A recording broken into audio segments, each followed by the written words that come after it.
नमस्कार, मैं अमित झा आप सभी का फार्मा लोग के कार्यक्रम फार्मा दर्शन में हार्दिक स्वागत और अभिनंदन करता हूं। आज फार्मा दर्शन के कार्यक्रम के रिकॉर्डिंग हेतु मैं उपस्थित हूं प्रयागराज के agriculture university department of pharmacy और आज हमारे साथ हमारी अतिथि हैं डॉक्टर अमिता वर्मा मैम, जो कि एक रिसर्च साइंटिस्ट हैं। और आज मैं मैम के कार्यों से आप सभी लोगों को अवगत करवाऊंगा और हम जानेंगे कि एक रिसर्च के फील्ड में मैम के क्या योगदान है, मैम का मार्गदर्शन क्या है हम सभी लोगों के लिए। तो इस क्रम में मैं आमंत्रित करता हूं, स्वागत करता हूं आदरणीय अमिता मैम का। बहुत बहुत स्वागत है मैम आपका। सर्वप्रथम मैं जानना चाहूँगा मैम की फार्मेसी से जुड़ा हुआ जो आपका एक शिक्षा रहा, उसमें उससे पूर्व आपकी जो एक बाल जीवनी थी या जो आपके प्रारंभिक शिक्षा दीक्षा थी, उसके विषय में आप हमारे दर्शकों को बताएं। धन्यवाद अमित जी। अमित जी का भी बहुत योगदान है फार्मेसी फील्ड में। जैसा कि ये फार्मा लोग चला रहे हैं, एक प्लेटफॉर्म है फार्मेसी के अपलिफ्टमेंट के लिए। धन्यवाद अमित जी कि आप यहाँ आए और बात कर रहे हैं हम लोगों से। अगर मेरे बाल्यकाल की बात करें तो मैं एक बहुत छोटी जगह से हूँ। बढ़ापुर एक कस्बा था, वहाँ से मैंने 12th की शिक्षा ली अपनी। उसके बाद मेरे जो फादर थे वो फार्मासिस्ट थे, रिटायर हो गए हैं अभी। तो उन्होंने मुझे इस फील्ड में, फार्मेसी फील्ड, उन्होंने ही ऑप्ट करने के लिए बोला कि बहुत अच्छा स्कोप है फार्मेसी का। तभी मैंने फार्मेसी फील्ड लिया, अदरवाइज़ कोई और फील्ड होती। मेडिकल की भी तैयारी की थी वैसे 5-6 मंथ। फार्मेसी फील्ड फिर ज्वाइन किया। उसके बाद बी फार्मा किया मैंने गढ़वाल यूनिवर्सिटी से, उत्तरांचल। उस टाइम फार्मेसी बहुत कम जगह था जब मैंने किया, मतलब 1997 मैंने ज्वाइन किया था, तब बहुत कम जगह फार्मेसी होता था। तो हमारा फर्स्ट बैच था गढ़वाल से, फर्स्ट बैच हमारा था। तो पीसीआई अप्रूवल तो बहुत नेसेसरी है, हम सबको पता है। तो फर्स्ट बैच था, तो इसलिए पीसीआई की दिक्कत थी हम लोग को, अप्रूवल नहीं था हमारा पीसीआई का। तो हम लोगों ने धरना वरना दिया, ये सब किया, तो देन अप्रूवल मिला। बट सेशन थोड़ा लेट हो गया था, 2001 में डिग्री अवार्ड हुई। उसके बाद चूँकि सेशन लेट था तो पीजी में एडमिशन हुआ नहीं। उस टाइम हम लोग को गेट का भी इतना पता नहीं होता था। फिर एम फार्मा किया, हमदर्द से मैंने गेट क्वालिफाई किया। फार्म केमिस्ट्री मैंने एम फार्मा किया। तो यही जर्नी रही। थोड़ा स्ट्रगल था, पहले स्ट्रगल था जब 12th किया, हाई स्कूल किया, तो एक छोटी जगह से हम लोग दूर जाते थे पढ़ने, वो स्ट्रगल था। उसके बाद तो खैर सब स्मूथ रहा। तो ये जर्नी, फिर एम फार्मा किया, देन फिर पीएचडी करी। उसी टाइम डिसाइड किया कि नहीं, डॉक्टरेट करना है, एक हायर डिग्री लेनी है, कुछ करना है, रिसर्च में कुछ करना है। तो ये मेरी थी। तो मेरे फादर फार्मासिस्ट थे, अभी रिटायर हो गए हैं। मम्मी हाउसवाइफ थी और एक बड़े भाई हैं जो कि इंजीनियर है, और छोटी बहन है वो भी फार्मासिस्ट है। तो फार्मेसी फील्ड से हम लोग 3 लोग हैं मेरे फैमिली में। तो ये है मेरा पूरा जर्नी। धन्यवाद मैम। निश्चित रूप से जो एक फैमिली सपोर्ट मिला आपको कि आप फार्मेसी प्रोफेशन से जुड़ी हैं और आज आपका योगदान एक फार्मेसी फील्ड में इस स्तर पर है कि बहुत सारे लोगों के आप प्रेरणा स्रोत हो, तो ये एक बहुत अच्छी बात थी आपके फैमिली बैकग्राउंड से, आपके एजुकेशनल स्टार्टिंग एजुकेशन से। मैम, जब आपने फार्मेसी किया उस समय क्या आपने कभी ऐसा सोचा था कि मैं रिसर्च के फील्ड में इतना बड़ा कुछ आप कर सकती हैं, या क्या आपने उस समय सोचा था कि आपको क्या करना है आगे? तो कृपया आप थोड़ा फार्मेसी की शिक्षा के दौरान के जो आपके अनुभव रहे या जो रिसर्च आपने स्टार्ट किया उस दौरान के जो आपके अनुभव रहे, मैं चाहूँगा कि आप हमारे दर्शकों को बताएं। एक्चुअली मैं मेडिकल केमिस्ट्री, मेरा जो फील्ड है वो है, जो मेरा एम फार्मा एंड पीएचडी है। बट उस टाइम जब मैं पीजी यूजी कर रही थी, उतना प्लान नहीं था कि मैं केमिस्ट्री ही पढ़ूंगी। बट कुछ टीचर्स ऐसे मिले जिन्होंने मोटिवेट किया, थोड़ा केमिस्ट्री को इंटरेस्टिंग बनाया, क्योंकि केमिस्ट्री लोगों को लगता है कि बोकस है और बहुत ही टफ है। तो वो एक स्टूडेंट की फीलिंग होती है। ज़्यादातर बच्चों को अगर आप सुने तो बोलते केमिस्ट्री इज़ टफ।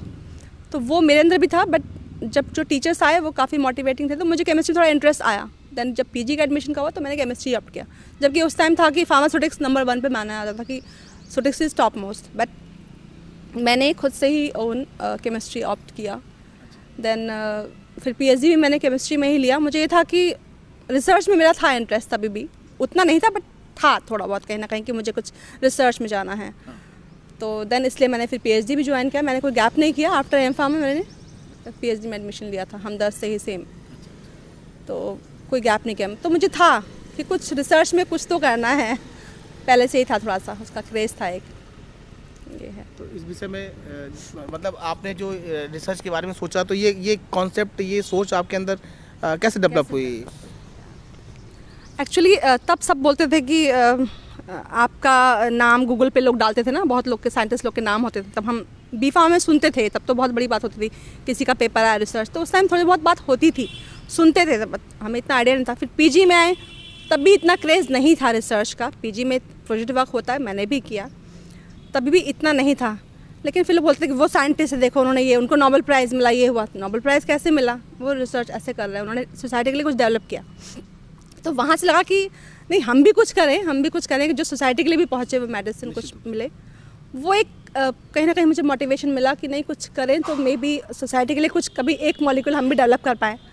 तो वो एक इंस्पिरेशन मिली, पढ़ के, लोगों का सुन के कि रिसर्च कर रहे हैं, तो ये मेडिसिन आई, अब यहाँ ये मेडिसिन डिस्कवर हुई, तो वहाँ से थोड़ा बहुत मोटिवेशन मिला कि नहीं, हमें भी रिसर्च में जाना चाहिए, कुछ करना चाहिए। ये है। Thank you ma'am. ये कहीं ना कहीं जब हम पढ़ रहे होते हैं तो हमारे जो मार्गदर्शक होते हैं, निश्चित रूप से वो लोग होते हैं जो हमसे आगे खड़े होते हैं। और ये एक अच्छी बात है कि जैसा कि आपने कहा कि आपने स्वयं ऐसे लोगों को देखा कि वो पहले से ही अच्छा कर रहे हैं और आप उनसे मोटिवेट हुए। निश्चित रूप से ये एक बहुत, उस उम्र में एक बहुत अच्छी बात होती है कि हम खुद से चीज़ों को सोचते हैं, देखते हैं, तय करते हैं। मैम, अगर रिसर्च के स्तर पे हम बात करें तो अभी तक आपने अपना जो योगदान दिया है, मैं चाहूँगा कि उसके जो अनुभव आपके रहे हैं, आप उसके बारे में थोड़ा साझा करें, कुछ आपके अनुभव। बेसिकली हम लोग जो रिसर्च करते हैं, पर्पस ऑफ रिसर्च ये होना चाहिए कि सोसाइटी को क्या मिला। बट ठीक है, इंडिया में भी है या बाहर भी है, पेपर पब्लिकेशन, रिसर्च करी, पेपर पब्लिश किया, देन ओवर। सो वैसे होता सभी का है कि हाँ ऐसा कुछ करें जो सोसाइटी को मिले, but it is not easy task, time taking है वो, सोसाइटी में आने के लिए टाइम टेकिंग होता है। तो मेरा जो बेसिक फील्ड है वो है डाइवर्सिफाइड फील्ड में मैंने काम किया है। तो जैसे कि पहले यहाँ पे जब मैंने यहाँ ज्वाइन किया श्वार्ट्स में, तो as a associate professor join किया था 2008 में। तो यहाँ पे आते ही मुझे हेडशिप भी मिल गई, तो I was very busy head, as a head means headache तो वो था। फिर यहाँ पे पीजी स्टार्ट किया, एम फार्मा स्टार्ट किया, डिप्लोमा स्टार्ट किया, बहुत सारे कोर्सेज और भी स्टार्ट हुए। फिर बच्चों को, पीजी स्टूडेंट को हमने गाइड किया, रिसर्च में गाइड किया। तो तब स्टार्ट किया कि कुछ हम एंटी कैंसर एक्टिविटी पे वर्क करें, एंटी माइक्रोबियल पे वर्क करें। तो वहाँ से एक शुरुआत हुई, जो हम दूसरे बच्चों को हमने जब गाइड करना शुरू किया। अपनी तो हमने रिसर्च की ही थी मेरा जो रिसर्च था पीएचडी में वो था लीवर के ऊपर, लीवर हेपाटोटॉक्सिसिटी। इंडिया में तो बहुत कॉमन है, अल्कोहल, गुटखा, पान, तंबाकू बहुत कॉमन है, और लिखा होता है हमेशा कि ये हार्मफुल है, बट पब्लिक को कहाँ मतलब होता है, लिखा होता है, देख के भी कोई मतलब नहीं है। तो वो टॉपिक मैंने फिर वहाँ से मुझे लगा कि नहीं, इस पर कुछ करना चाहिए। तो कैंसर को, मेरा अभी जो रिसर्च मेन है वो कैंसर ही है, उस पर फोकस किया। तो मेरा पीएचडी था नेचुरल प्रोडक्ट पे, बहुत सारे मॉलिक्यूल आइसोलेट किए हमने अगेंस्ट लीवर डिजीज़, जो कि लीवर डिजीज़ में हेल्पफुल थे, उनकी एक्टिविटी भी चेक करी। एक दो मॉलिक्यूल भी डेवलप हुए जो कि पोटेंट हैं, बट उस पर भी काम चल रहा है। तो वो एक वर्क था। दूसरा ये है कि जो जितने भी वेस्ट मटेरियल है हम लोग, जैसे जो बहुत पील है, जो हम लोग घर में भी यूज़ करते हैं, वेजिटेबल्स हैं, इमली है, नीम है, इन सब का जो वेस्ट मटेरियल है, इमली का ही है। अगर हम कहें ऊपर का मटेरियल हम लोग फेंक, संतरा है उसका पील फेंक देते हैं, तो हम लोग उस पर भी काम कर रहे हैं। जो पील है उस पर काम कर रहे हैं, उनकी nano particle synthesis with the help of that peel, कि उस पील में कौन कौन से एक्टिव कॉन्स्टिट्यूएंट हैं। तो नेचुरल पे मेरा बेसिक फोकस है, जबकि मेरा जो पीजी था वो सिंथेटिक में था। तो कहना चाहिए कि सिंथेटिक में भी मेरा था एक्सपीरियंस और नेचुरल में भी एक्सपीरियंस है, तो दोनों ही फील्ड में काम करते हैं। बट इस टाइम हम लोग ज़्यादातर एंटी कैंसर और एंटी डायबिटिक पे ही काम कर रहे हैं। Thank you ma'am. ये जो आपका प्रारंभ से ही एक रिसर्च को लेकर के जो डेडिकेशन था, और आज आपने बताया कि समाज में कैंसर जैसी जो एक भयावह बीमारी है उसके ऊपर आप लोग इस स्तर तक जाकर के रिसर्च कर रहे हैं, कहीं ना कहीं एक बड़ा योगदान है आप लोगों की तरफ से। और मैम, जैसा कि हम जानते हैं कि आप ACS अमेरिकन केमिकल सोसाइटी से भी जुड़ी हुई हैं, तो मैम मैं आग्रह करूंगा कि आप हमारे दर्शकों को ये भी बताएं कि ये क्या है आपका ACS, और बच्चे या जो रिसर्च लेवल के जो बच्चे हैं वो कैसे जुड़ सकते हैं, कैसे उनको लाभ मिल सकता है, इसके विषय में बताएं आप। ये क्वेश्चन आपने बहुत ही अच्छा पूछा है. ACS actually this is American chemical society of US government and is one of the largest society. या एंड स्टूडेंट को इससे बहुत ही हेल्पफुल है ACS. जैसे कि मैं यहाँ पे इवेंट भी कराती हूँ ACS के. ACS का जो बेसिक मोटो है to create awareness about chemistry. Chemistry is very easy, very funny, very like interesting. So this is the main motto of ACS, to create awareness among the people, normal people. So in this ACS, I am faculty advisor of ACS here in Schwartz, and मैंने बहुत सारे event भी organise किए हैं, awareness programme किए हैं. तो जो मेरा जो बेसिक एम है अवेयरनेस प्रोग्राम में वो ये है कि chemical lab safety and security. हम लोग का क्या है, जो प्राइवेट कॉलेजेस हैं, IITs की मैं बात नहीं कर रही हूँ क्योंकि वो कम है. प्राइवेट कॉलेजेस जितने भी हैं, फार्मेसी के जो कॉलेजेस हैं, सब जगह लैब्स हैं. हमारे पास बहुत ज़्यादा लैब होती है. फार्मेसी में लैब हम लोग बहुत करते हैं. तो उसमें हम लोग क्या करते हैं कि जो भी काम करते हैं अपना किया और सिंक में सारा वॉश कर दिया. तो जो हम सिंक में थ्रू आउट कर रहे हैं वो कहाँ जा रहा है, पानी में जा रहा है. वो फिर वो पानी हम पी भी रहे हैं क्योंकि सारा तो रिसाइकिल पानी कहीं बाहर से टपकेगा नहीं. वही पानी रिसाइकिल होता है. हम लोग ड्रिंक भी वही करते हैं. दैन वॉशिंग फिर ड्रेनेज में भी जा रहा है वो. तो हम कहीं ना कहीं एज ए फार्मेसी प्रोफेशनल अगर मैं अपनी बात करूँ तो हम कहीं ना कहीं वो एक उसमें कंट्रीब्यूट कर रहे हैं वेस्टेज में.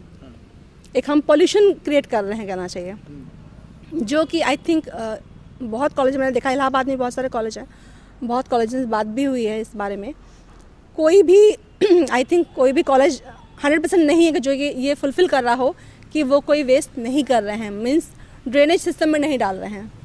सभी के बच्चे यही कर रहे हैं कि जैसे कि एस्पिरिन सिंथेसाइज की हमने लिमिट टेस्ट किया. हैवी मेटल्स तो कितने टॉक्सिक हैं. आपने सुना होगा कि बाबा रामदेव की मैगी बैन हो गई थी लेड की वजह से. लेड टॉक्सिसिटी बहुत ही हाईली टॉक्सिक है लेड. तो एक अवेयरनेस प्रोग्राम है कि जितने भी हैवी मेटल्स हैं और जो चीज़ें हैं, जो केमिकल्स हैं, वो कितने डेंजरस हैं हमारे लिए. तो वो एक मोटो है हमारा ACS का और मेरा मोटो कि हम लोगों को अवेयर करें about chemistry and about toxins, कि हम इनडायरेक्टली कैसे हम एनवायरनमेंट को पोल्यूट कर रहे हैं. एज ए फार्मासिस्ट हमारा काम आई थिंक ये है कि हम एनवायरनमेंट को सेव करें, एनवायरनमेंट को सेव करें, हेल्थ सेफ्टी इंश्योर करें लोगों की. अभी कोविड के टाइम तो I think all over the world India का बहुत नाम हुआ है क्योंकि यहाँ पे जो जेनरिक ड्रग हैं वो हम लोग सबसे ज़्यादा मैन्युफैक्चर हम ही लोग करते हैं, इंडिया वाले करते हैं. तो कहीं ना कहीं फार्मेसी का तो बहुत नाम हुआ है इस बीच. एज ए फार्मासिस्ट हम लोग को ये रिस्पॉन्सिबिलिटी भी लेनी चाहिए कि हम लोग ये इंश्योर करें कि ऐसा कोई वेस्टेज ना करें. तो उस पर बेसिकली वर्क है कि केमिकल्स कितने टॉक्सिक हैं हमारे लिए. तो we have to take care, we have to take prevention better than cure. निश्चित रूप से एक निश्चित रूप से ये एक बहुत गंभीर विषय होता है मैम कि जो केमिकल्स हमें लाइफ बचाने में सहयोगी बनती हैं, अगर हम उसके वेस्टेज को अगर हम पीने वाले पानी में जाने देंगे या हमारे एग्रीकल्चर में जाने देंगे तो निश्चित रूप से कहीं ना कहीं वो हमें उतना ही नुकसान भी पहुंचाएंगे. तो ये जो ऐसा अगर कॉन्सेप्ट है आपके ACS का, तो ये एक सच में बहुत ही जागरूक करने वाला विषय है और आप इसमें काम कर रहे हैं. ये निश्चित रूप से आप बधाई के पात्र हैं और हम सभी लोग आपको इसके लिए शुभकामनाएं और बधाई कर देते हैं. मैम, जैसा कि आपने रिसर्च के स्तर पे हम बात कर रहे थे, आपने एंटी कैंसर की बात की. एंटी कैंसर के क्षेत्र में मैं थोड़ा सा आपको आग्रह करूंगा कि इस क्षेत्र में जो आपके अनुभव रहे कि जो आपने रिसर्च के दौरान आपने देखा या जो आपके अभी तक के जो रिजल्ट आए उसको थोड़ा आप डिटेल में विस्तार में बताएं ताकि इस विषय पर काम करने वाले अन्य लोग भी और मोटिवेट हो सके. मैम, मैंने PhD में कुछ मॉलिक्यूल डिस्कवर किए थे उस टाइम. सोचिए मैंने कब किया था PhD, मैंने 2008 में. तो तब का मेरा वर्क था, अभी भी हम उस पर काम कर रहे हैं क्योंकि रिसर्च वन डे तो होती नहीं है ना. कोई भी मॉलिक्यूल अगर आप मार्केट में ला रहे हैं तो वन डे नहीं आता है वो. तो वो कुछ मॉलिक्यूल हैं जिसमें मैंने फर्दर उनकी एंटी कैंसर एक्टिविटी चेक करी, उनके नैनो फॉर्मुलेशन बनाए हैं. उनके नैनो का आजकल बहुत स्कोप है. आप भी आर्टिकल्स पढ़ते होंगे. अभी कोविड में ही नैनो का कितना यूज़ रहा है. नैनो के बहुत सारे ऐसे मटेरियल आए हैं जिसको हम सेंसिंग के लिए यूज़ करें, नैनो सेंसर. एंड बहुत सारी ड्रग भी आई हैं जो कि नैनो फॉर्म में हम लोग ले रहे हैं, बहुत इफेक्टिव है वो. तो उस पे वर्क है हमारा, नैनो पे वर्क है. प्रॉब्लम तो खैर फेस हर कोई करता ही है. अब कई लोग बोलते हैं हमारे पास फैसिलिटी नहीं है. बहुत जो रिसर्चर है मैंने उनका जो एक्सक्यूज़ सुना है वो ये सुना है कि फैसिलिटीज़ नहीं हैं. अरे अगर फैसिलिटीज़ नहीं है तो आप कहीं से हेल्प भी लेके कर सकते हैं, बट एक जुनून होना चाहिए काम करने का, जो कि उतना सब में नहीं होता है. तो अगर एक अंदर से होगा कि नहीं मुझे ये काम करना है तो वो करेंगे डेफिनेटली. तो हमारा जो अभी तक का जो वर्क है वो है नैनो पार्टिकल्स पे, synthesis of nano particles, silver nano particle, zinc oxide nano particle and copper oxide nano particles with the help of plant extracts, means wastage, sometime wastage, sometime easily available plant. तो इस पे work है हमारा। तो जैसे मैंने बताया कि बहुत सारे प्लांट हैं जो कि हम ऐसे थ्रू आउट कर देते हैं, अपने नहीं सोचते कि ये यूज़फुल होंगे, but they are very useful. So उस पर हमने कुछ काम किया है on flavonoids based nano particle synthesize किए हैं। उनके रिज़ल्ट काफ़ी अच्छे मिले हैं। अभी पेटेंट के लिए हम लोग ट्राई कर रहे हैं कि कुछ पेटेंट्स करवाएं उन पे, दैन फिर फर्दर काम करें। क्योंकि पेटेंट होने के बाद एक थोड़ा सा लगता है कि हाँ कुछ आपको ग्रांट भी अच्छी मिल जाती हैं तो हम और काम कर पाएंगे, क्योंकि विदाउट मनी रिसर्च नहीं हो सकती है, पैसा भी चाहिए उसके लिए, फंड्स चाहिए। तो वो है। तो नैनो पार्टिकल्स पे हमने वर्क किया है, कुछ कंपाउंड आइसोलेट किए हैं, फ्लेवोनॉइड्स, डिबेलोलॉक्टोन, निम्फास्टिरॉल, तो there are many more compounds we have isolated here and they are very active against anti cancer activity like on cell line MCF7, breast cancer cell line, HUH, there are many cell lines. So we are doing in vitro work also with the collaboration. Yeah, because we can't do everything here, Schwartz. We all need collaboration, then only we can succeed. So I have collaboration. I went NIH, National Institute of Health. I got fellowship of NIH and got 3-month fellowship and stay in California University, Chapman University in California. So वहाँ पे मुझे वहाँ का experience बहुत अच्छा मिला। वहाँ पे जिस तरह से लोग काम करते हैं, जो एक जुनून है, पैशन है रिसर्च का। एकेडमिक्स में क्या होता है कि हम लोग टीचिंग में ज़्यादा टाइम हमारा टीचिंग में जाता है। हमारे बच्चे भी बेचारे जो स्टूडेंट होते हैं वो बस बुक में ही रह जाते हैं, उनको रिसर्च का उतना इंटरेस्ट उनको नहीं आता है। हम लोग को मोटिवेट करना पड़ता है उनको कि नहीं आप थोड़ा सा करिए। तो वहाँ पे उनकी जो लैब थी, मतलब उनके पास NMR है, IR मास, सब कुछ वहीं है। हम लोग को तो यहाँ पे ऐसा नहीं मिलता ना, बाहर भेजना पड़ता है सैंपल, फिर वेट करो।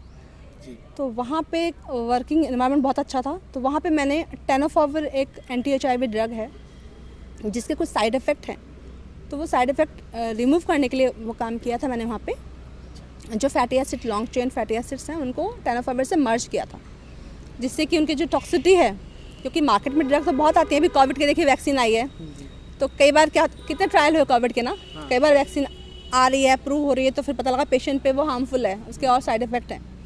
तो ड्रग सिंथेसिस भी बहुत जल्दी हो जाएंगी, फॉर्मुलेशन भी सब कुछ हो जाएगा, बट वो कितनी टॉक्सिक हैं, ये एक मेन पॉइंट होता है।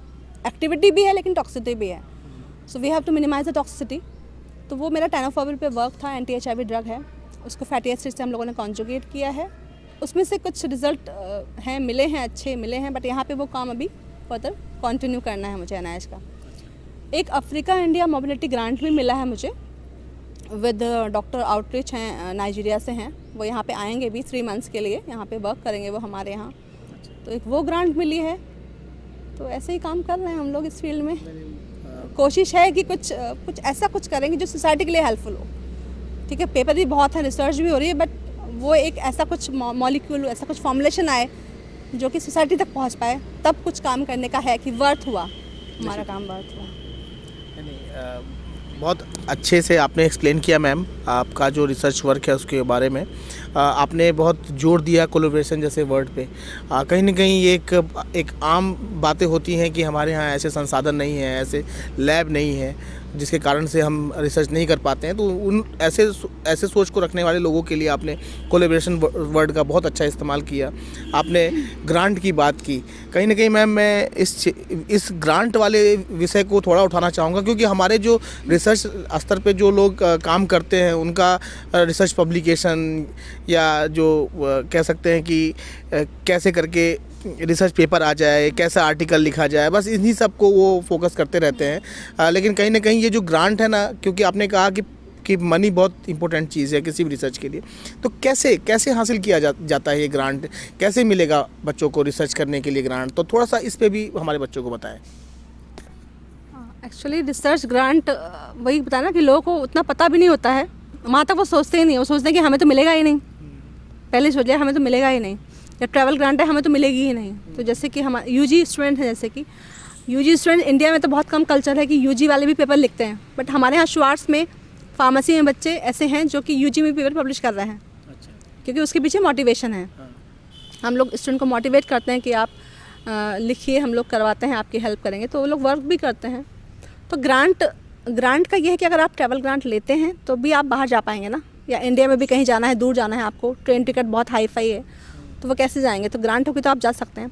तो इसके लिए डीएसटी भी बहुत ग्रांट देती है, ट्रैवल ग्रांट है डीएसटी का, बहुत ही ईजी वे में मिलता है लोगों को। अगर आपकी कॉन्फ्रेंस अच्छी है तो आपको डेफिनेटली वो ग्रांट मिलेगी, ट्रैवल ग्रांट।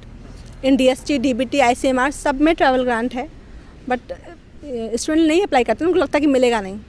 तो वहाँ अप्लाई करना चाहिए डेफिनेटली। पहले आप एब्स्ट्रैक्ट भेजिए, जहाँ भी आपको भेजना है, जिस भी कॉन्फ्रेंस में एब्स्ट्रैक्ट भेजना है वहाँ भेजिए, पहले वो एक्सेप्ट होना चाहिए, फिर आप ग्रांट के लिए अप्लाई कर सकते हैं। ट्रैवल ग्रांट के लिए वो उनका पूरा फॉर्म होता है, वो फिल करिए पूरा, फिर उनकी स्क्रूटनी भी होती है। ऐसा नहीं कि हर किसी को मिल जाता है, बट जो स्क्रूटनी है वो उनके वर्क पे डिपेंड करती है कि उनका वर्क कैसा है, मतलब वो क्या प्रेजेंट करने जा रहे हैं।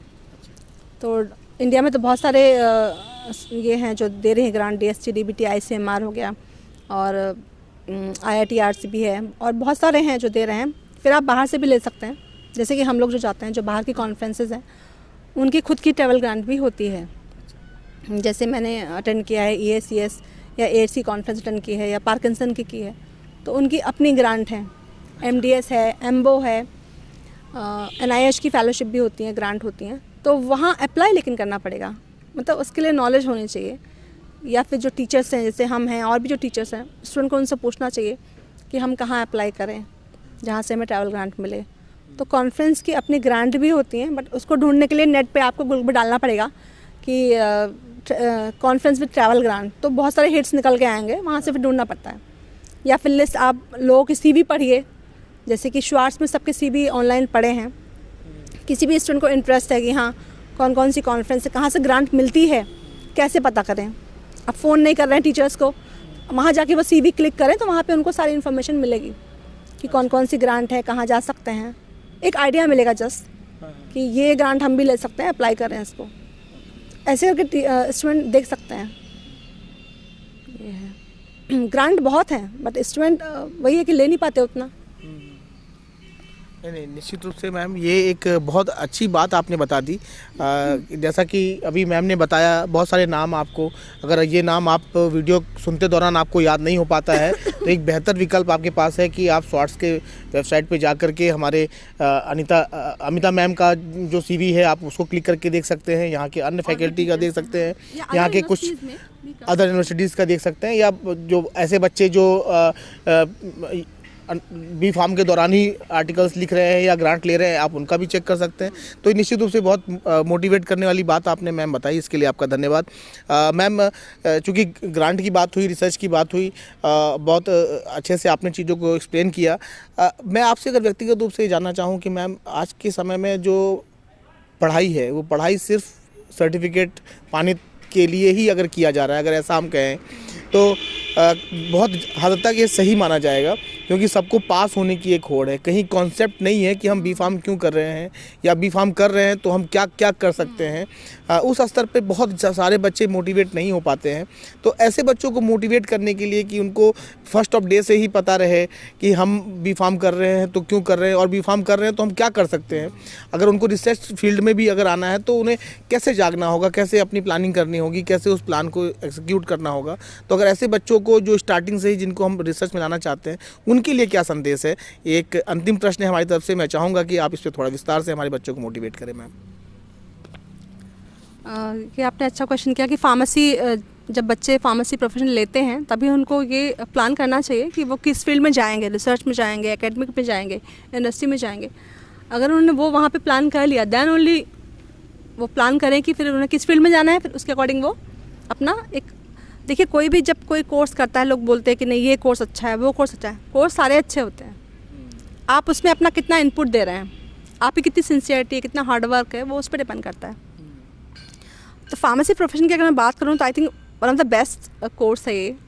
कोविड के टाइम तो सबको पता चल गया फार्मेसी के बारे में कि इट इज़, मतलब फार्मेसी नहीं है तो कुछ नहीं है।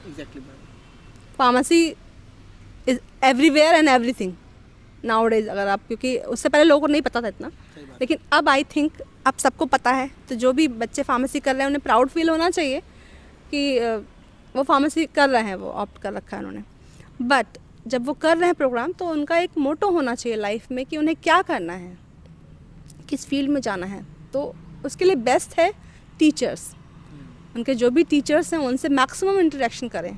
क्लास ख़त्म हुई उसके बाद जाके उनसे पूछें कि सर मुझे थोड़ा रिसर्च में भी इंटरेस्ट है, मैं कैसे कर सकता हूँ। तो वो एक जो बेस है वो उन्हें पहले से ही बनाना पड़ेगा। हमारे यहाँ स्टूडेंट हैं, यहाँ भी कुछ स्टूडेंट मोटिवेटेड हैं, कुछ नहीं भी हो पाते हैं।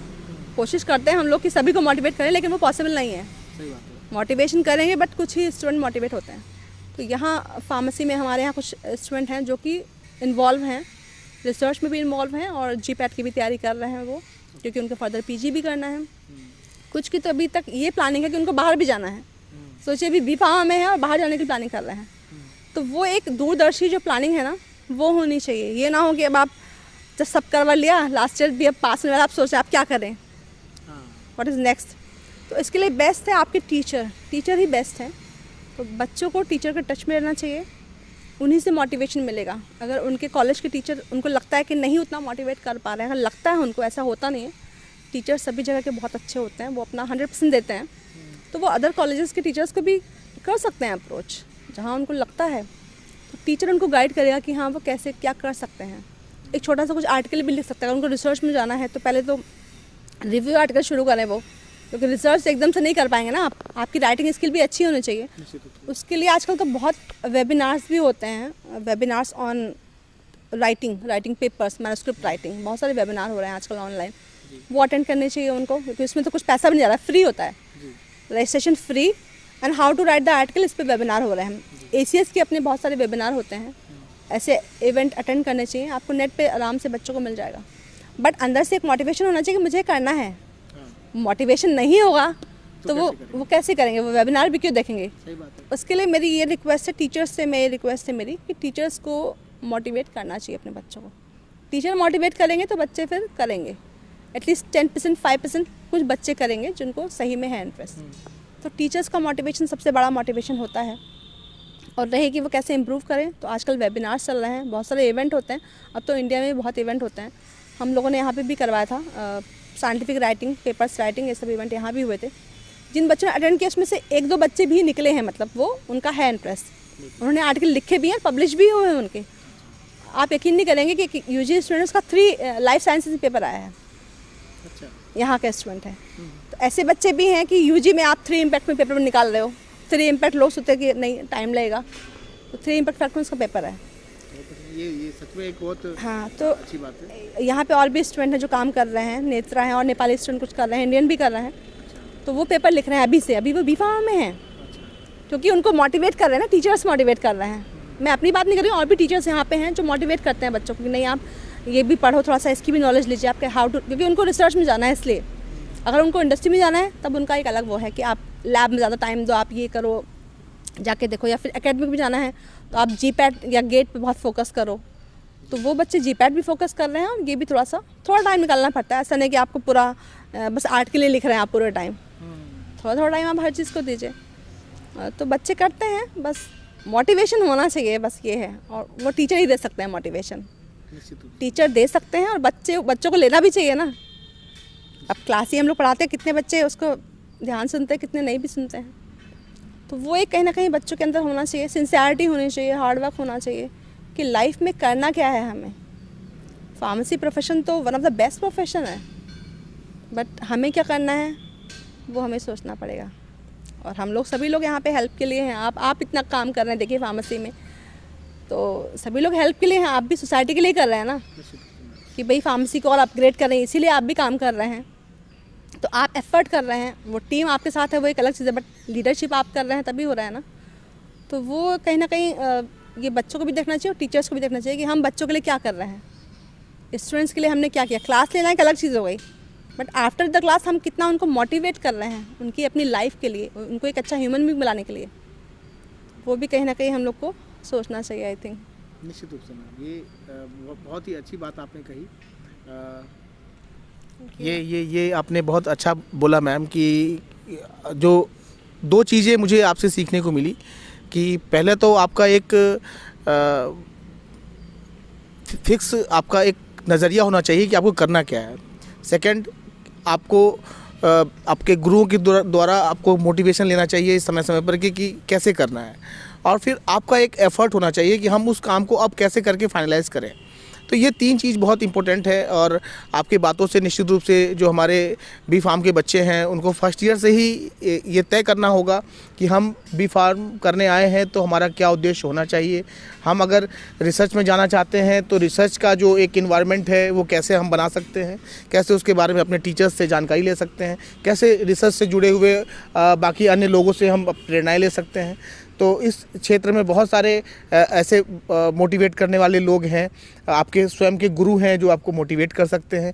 तो निश्चित रूप से आप इस तरह के मोटिवेशंस लीजिए और अपने पढ़ाई को पूरा कीजिए और आगे चल कर के एक अच्छा रिसर्चर बनिए और आपके योगदान से समाज को कुछ मिल सके। वही प्रयास हमारी मैम का, अमिता मैम का भी है, तमाम सारे रिसर्चर्स का है जो समाज के लिए डेडिकेटेड है। और इस क्रम में आप भी आगे आएँ, यही हम सबकी अपेक्षाएँ हैं, शुभकामनाएँ हैं समस्त ऐसे बच्चों को। और अगर आपको लगता है कि इस विषय में अधिक से अधिक और कुछ जानकारी चाहिए, आपके कोई मन में प्रश्न है, तो आप फार्मालोक को निश्चित रूप से मेल कर सकते हैं। हमारा मेल आईडी है farmalok20@gmail.com। आप हमें मेल करें, हम निश्चित रूप से आपके प्रश्नों का उत्तर अपने स्पेशलिस्ट जो हमारे रिसर्चर्स होंगे, जो हमारे टीचर्स होंगे, उनसे लेकर के आप तक पहुँचाएँगे। बहुत बहुत धन्यवाद हम सभी दर्शकों का करते हैं। बहुत बहुत धन्यवाद मैम, आपने अपना महत्वपूर्ण अमूल्य समय दिया, आपके वो सुझाव दिए जो आपने इतने सारे अथक प्रयासों से और अनुभवों से आपने प्राप्त किए हैं। और निश्चित रूप से ये सारे आपके जो प्रेरणाएं हैं आपने जो आज हम बच्चों को दिया है वो उनके बहुत काम आएगा। मैं फार्मालोक की टीम की तरफ से आपका धन्यवाद करता हूँ। बहुत बहुत धन्यवाद मैम, नमस्ते।